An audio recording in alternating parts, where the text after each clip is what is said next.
Bonjour et bienvenue sur Évasion Créative. Nous nous retrouvons aujourd'hui pour une nouvelle vidéo et aujourd'hui nous allons parler du matériel de base quand on débute en scrapbooking.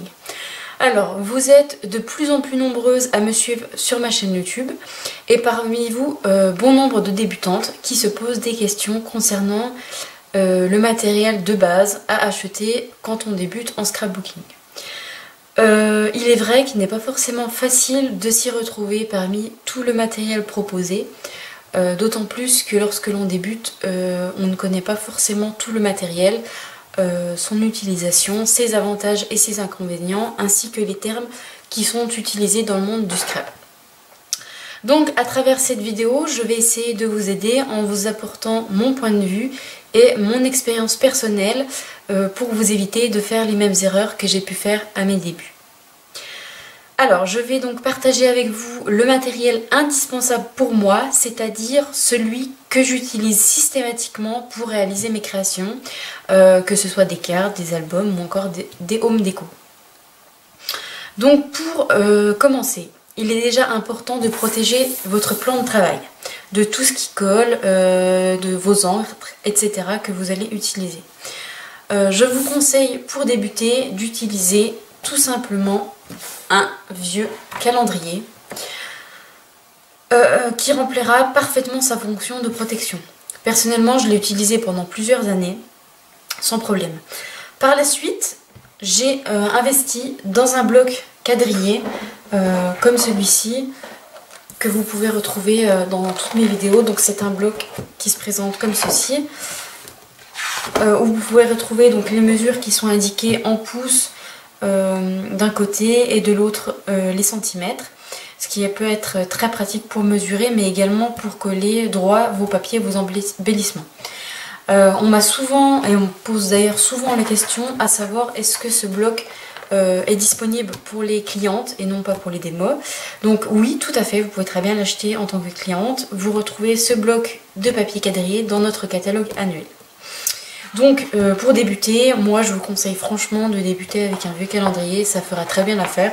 Vous verrez par la suite pour investir dans un bloc comme celui-ci. Alors, un autre indispensable dans le scrap, c'est bien sûr la colle. Alors, la colle, vous avez donc différents types de colle. Vous avez donc de la colle liquide, comme ceci, donc c'est celle que j'utilise principalement. Vous avez de la colle en ruban, donc double face, comme ceci. Et vous avez de la colle en mousse, donc pour donner du relief.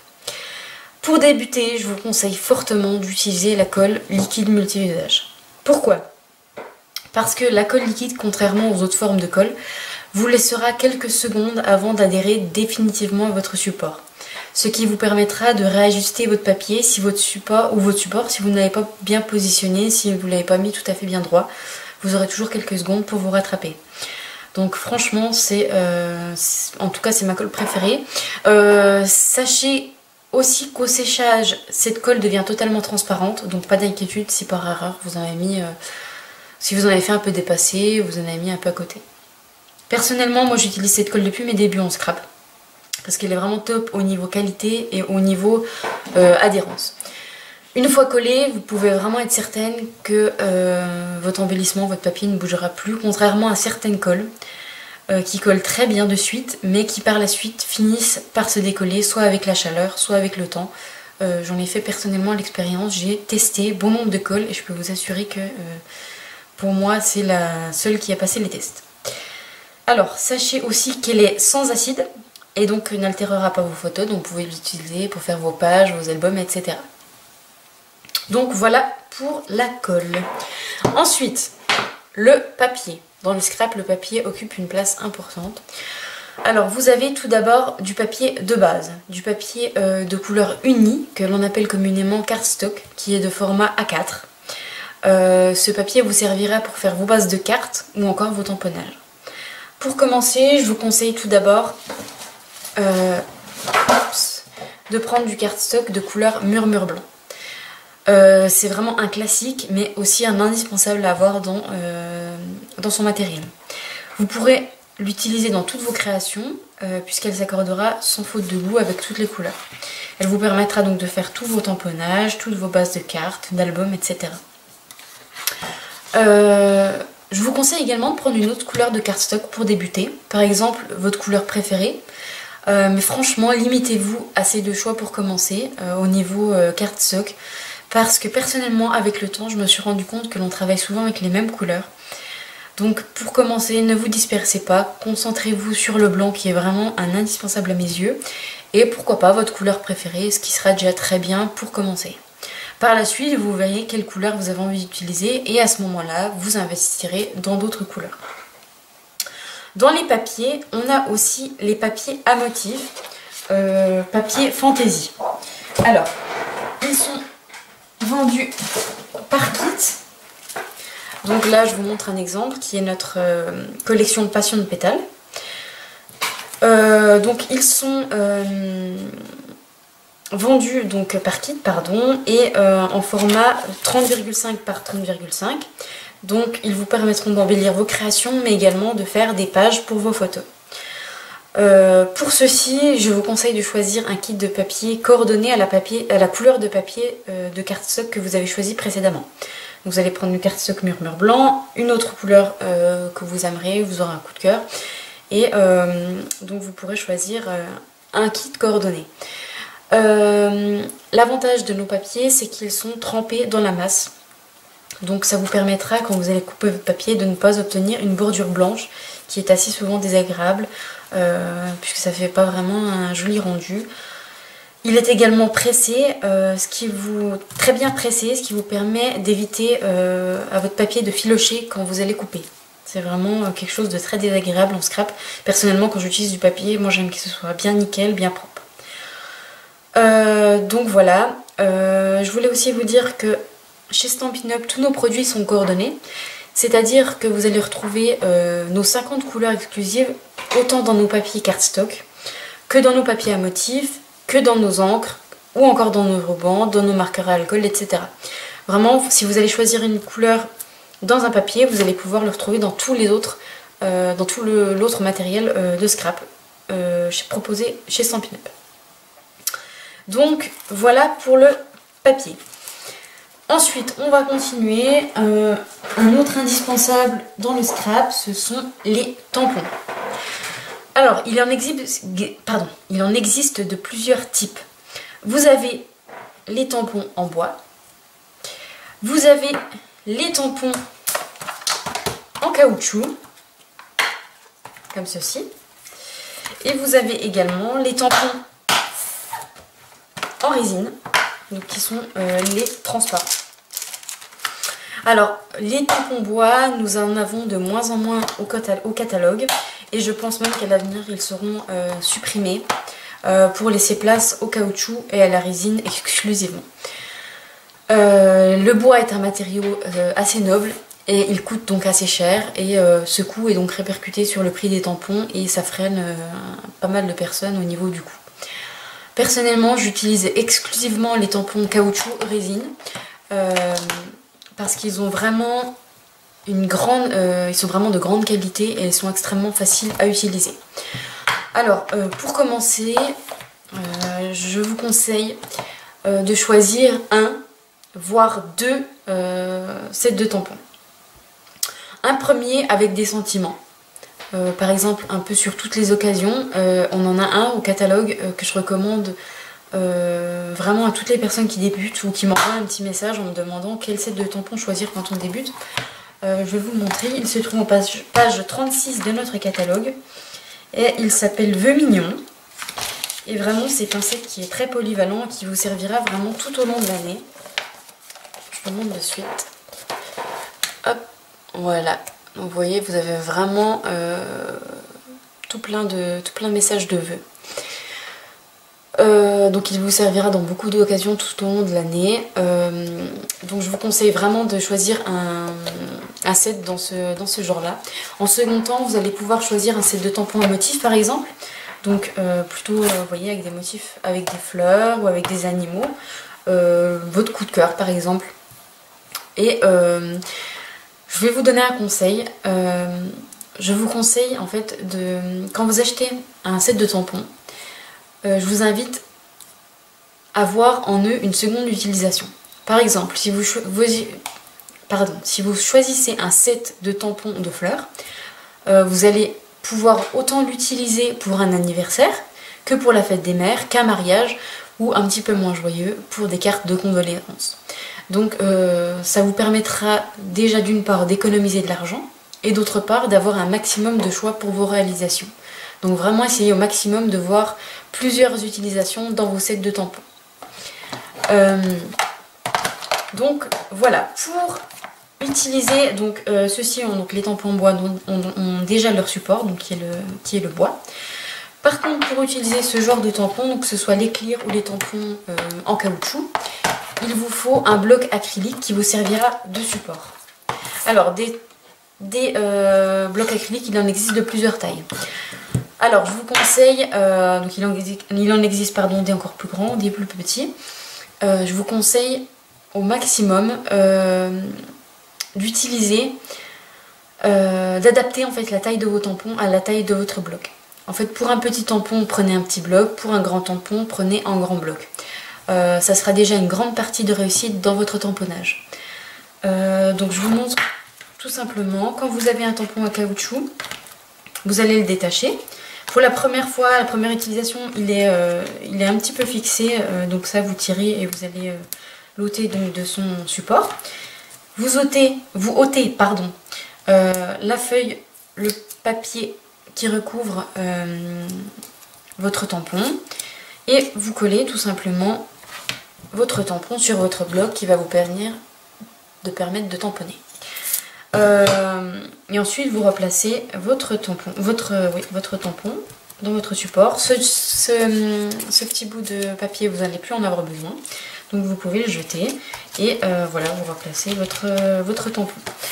Donc en fait, je me souviens à mes débuts, en fait, quand on débute en scrapbooking, c'est pas facile d'obtenir un joli tamponnage bien parfait.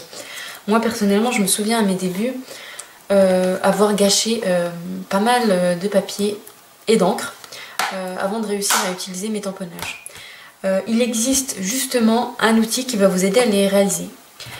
Cet outil, c'est le Stampin' Pierce. C'est un tapis en mousse, donc comme ceci, qui est à glisser juste en dessous de votre papier et qui vous permettra d'obtenir une pression et une répartition homogène de l'encre.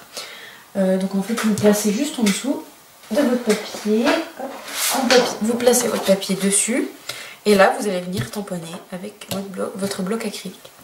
J'avoue que si j'avais eu à ma connaissance ce tapis à mes débuts en scrap, ça m'aurait vraiment beaucoup aidé.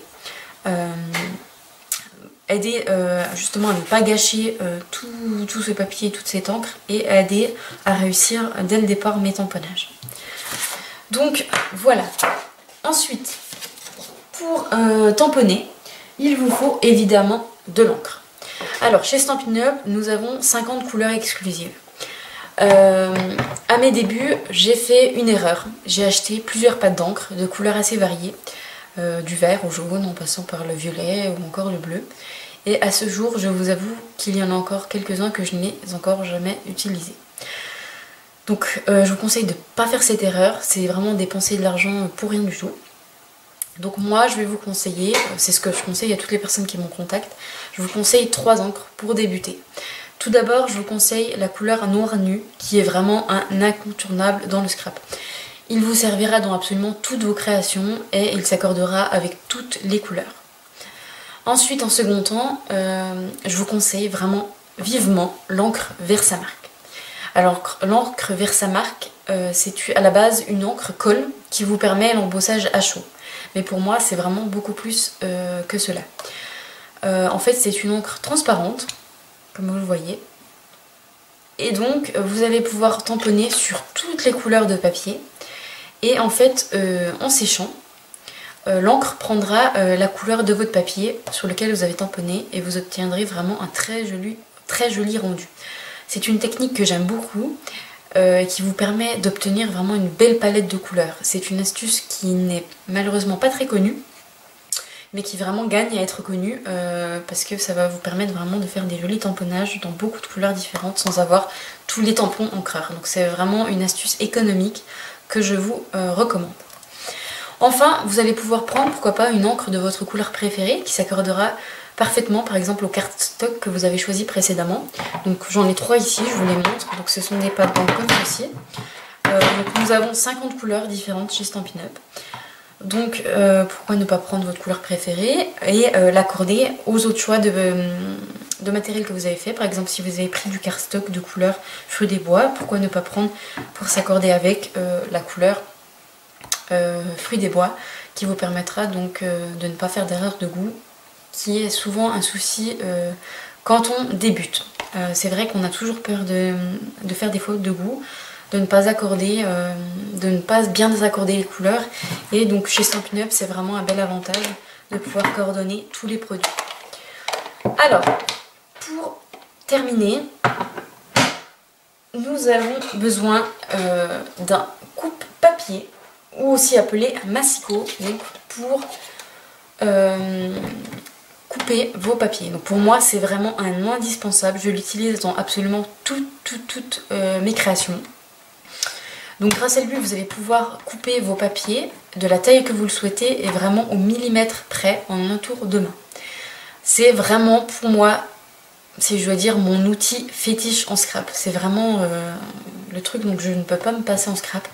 Alors sachez que les mesures sont indiquées en pouces, mais également en centimètres. Vous avez également une rallonge donc qui s'ouvre juste ici, qui va vous permettre considérablement d'agrandir votre espace de travail. Donc vous voyez, donc on a un espace jusqu'à 36,5, même un petit peu plus. Donc vraiment c'est un bel avantage. Sachez aussi qu'il est destiné autant aux droitiers qu'aux gauchers, puisque vous allez pouvoir l'utiliser en haut, mais également le retourner en bas pour l'utiliser de l'autre côté. Ensuite, sachez également